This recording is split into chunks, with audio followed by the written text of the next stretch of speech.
The Super Smash Bros. Series is one of the most popular video game franchises out there, and while a big part of that's due to the gameplay, I'd argue that the main reason behind its popularity is due to the roster having more fighters than I do STDs at 58 characters as of the last game. While some people may think the roster is getting an ass-air crowded, I personally can't get enough, and I have an assload of characters I'd like to see put in the next game, but since everyone else on the internet's already made like 30,000 of those videos in the past 5 minutes, I feel like making my own would be redundant, especially since my list wouldn't really be all that different from everyone else's. I mean, there really aren't that many characters that I think would be a bad idea, so instead, as the title suggests, I'd rather talk about which characters I'd either ban or not bring back if I absolutely had to pick 10. This doesn't mean that I want any of these characters gone. These are just the 10 that I'd pick if you put a gun up my ass. My name's Cameron and let's begin, right after this Emmy Award-winning intro, of course.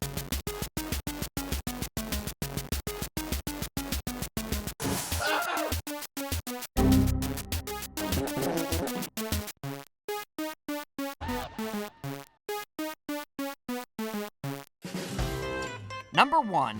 Solid Snake. When I mentioned characters I wouldn't bring back, this is actually the only one I was referring to. That doesn't mean that I want every character that wasn't in the last Smash game to return, but there's a lot of people out there who want to see this character in particular come back. But it's not that I have anything against Metal Gear Solid. I've played pretty much every game in the series, and I love them all to death. In fact, ever since Konami turned into pachinko butt wagons and parted ways with Hideo Kojima, I've been in a severe depression since the Metal Gear series is pretty much officially dead. However, as great as that series is, it's always been kind of a dick to Nintendo. The only reason Snake was in Smash Bros. In the first place is because Kojima practically begged them to put him in. And even with his inclusion in Brawl, Nintendo's always been stuck with Metal Gear scraps. The original Metal Gear on the NES was a watered-down pile of shit that Kojima was embarrassed about and had absolutely nothing to do with. Then Metal Gear 2 Snake's Revenge was made exclusively for the NES just for the sake of making money and also had no involvement from Kojima. It was so bad that it actually led to Kojima making a real sequel that wasn't on a Nintendo platform, and the above-average size then didn't get another console Metal Gear game until the Twin Snakes was released on the GameCube, which was a great game, but ultimately just a remake of the PlayStation 1 exclusive Metal Gear Solid. And even though Ghost Babel was an incredible and underrated original game made exclusively for Nintendo, it was just a non-canon Game Boy Color game. So even though I'd literally have no problem with Smash Bros. Games having over 200 playable characters, I didn't blame Nintendo at all for excluding Snake from Smash 4, because it'd kinda make him look like a bitch to include him when the Wii U wasn't even getting Metal Gear Solid 5. I mean, why give free promotion to a game that's gonna be on rival consoles like Brawl did for Metal Gear Solid 4 and the PS3? Solid Snake's like the popular kid in school who only went to Nintendo's birthday party because it was gonna be at the Terry Burger, but then during the school lunch on Monday, he made fun of Nintendo at the cool guy table and acted like he didn't even know him. So if we have to ban 10 characters from Smash, I'd have to include Snake, even though he himself was a cool addition gameplay-wise. Number 2.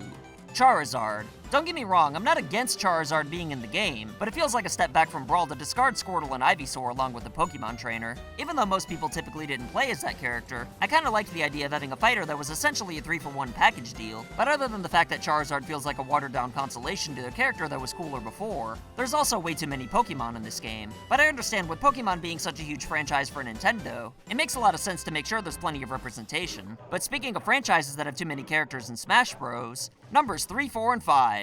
Roy, Robin, and Corinne. Much like every other franchise I'm talking about on this list, I love Fire Emblem, but again, that's not the point of the video. The idea is to pick 10 characters to ban if you had absolutely no choice. And just because Fire Emblem's less popular than some of the other franchises on here, doesn't necessarily mean that it deserves fewer characters. But due to the fact that more Fire Emblem games coming out in the future likely means more characters inevitably being added at some point, I think this is an easy area to trim some fat. So why Roy, Robin, and Corinne? Well, my choice has less to do with why we need to exclude them and more to do with why we need to keep the other characters. Marth's a Fire Emblem OG, so that pretty much secures his position. Lucina's from Awakening, which is probably the most popular game in the series, and since we don't need 2 characters from the same game, that means Robin's gotta go since his name and appearance are irrelevant, seeing as how it changes based on the player. And we can't really get rid of Ike since he has seniority with him being in Brawl. And besides, I kinda like using him sometimes, so frig off. I don't have anything against Roy or Corinne necessarily, but since they were DLC in the first place, then Nintendo obviously didn't think they were important enough to be included. So if we have to trim Fire Emblem characters, then why not them? Number 6. Dark Pit. Hey, Sakurai. How are you? No. Sakurai? I need to talk to you for a minute. Sakurai. Why don't you have a seat right over there? Look, Uncle Sakurai, I get it. I understand the boner you might have for Kid Icarus Uprising, seeing as how you created it, but there really is no reason you need to include Dark Pit as his own standalone character, since he's not really that much different from regular Pit. I know that Smash is kinda your baby, and there really aren't any other notable characters from Uprising that would play well, but if Dark Link and Alph have to be alternative skins for Link and Olimar, then it really doesn't make much sense to force Patu in here. I'm sure if you were set on the idea of having Dark Pit in the game, that nobody working on Smash would have the balls to speak out against you, but they really should have. But while we're talking about characters that should have just been separate skins, Number 7. Dr. Mario. I understand Dr. Mario plays completely different from regular Mario, and I do think he's a fun character in his own right, but coming up with 10 characters that need to go is no easy feat. And I can't really think of a very strong argument to keep a Proctologist over some of the more essential characters, what with him being a spin-off. I know Mario is the biggest franchise Nintendo has, and that it probably deserves more representation in this game than anything else. But if Dr. Mario's in here, then why not include some of Mario's other occupations as their own characters as well, like the referee, construction worker, or the registered sex offender? I mean, geez, you could at least make them their own skins. Number 8. Cloud. Final Fantasy VII is one of my favorite games of all time, mainly based on nostalgia since it's one of the best times I've ever had playing a video game, and it's the first RPG I've ever played, so it's always gonna have a special place in my ass. So even though I personally want Cloud in here more than most other characters, I can't honestly make an argument that he deserves to be, because not only is this a PlayStation character, this is a PlayStation character from the first Final Fantasy game to give Nintendo the middle finger and disappear, and a main series Final Fantasy game still yet to return to a Nintendo platform outside of the Virtual Console and a few remakes of games Nintendo's already had before. I'm sure for Cloud to have been included as DLC in the first place, that there were probably plans at some point for the Final Fantasy VII remake to come to the Switch. But seeing as how that game's been delayed till 2037, I think Cloud's a pretty easy choice for fighters that need to be banned from Smash if you had to pick 10. Number 9. Mewtwo. This was a tough one for me. I even considered shortening the list to 9 just to keep this little lady in there, but we here at the FUgameCrue don't shy away from the hard questions. And due to the fact that there's already so many Pokemon in Smash Bros, and that Pokemon already has its own fighting franchise, I had to get rid of Mewtwo since there's already so many Gen 1 Pokemon available. Plus, Mewtwo was DLC, so much like Roy and Corinne, we were fine without having him at one point. And since somebody had to go, off is the direction in which Mewtwo can fuck. And now for the final character that I'd banned from Smash Bros if I had to, and the one who deserves it the most. Mii Fighters. You know, obviously.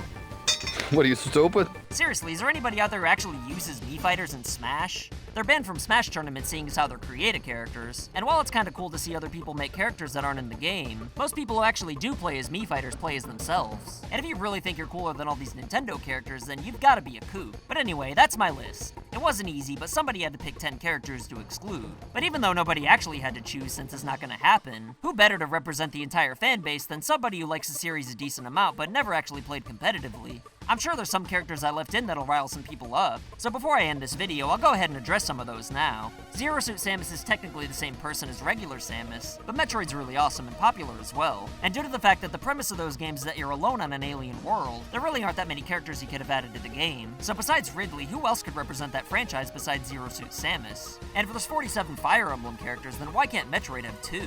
I thought about leaving Shulk out, but Xenoblade's becoming more popular and important to Nintendo, and I figured that while Rex and or Pyro will probably be in the next game, it couldn't hurt to have an extra character represent that franchise. And lastly, I left Wii Fit Trainer in there because while Wii Fit was a gimmick that most Smash fans probably never actually played, it was still very successful, and since the Smash Bros. Roster is kinda like an unofficial Nintendo Hall of Fame, I couldn't really argue against that particular franchise having some kind of presence. And besides, I think it's kinda funny. What do you think though? Which 10 Smash Bros. Characters that have been there before would you ban if you absolutely had to?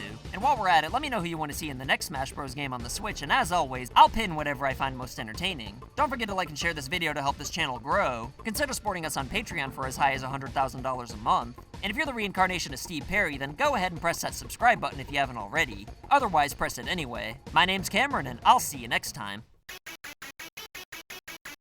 So I want to say thank you to your loyalty, thank you for your support.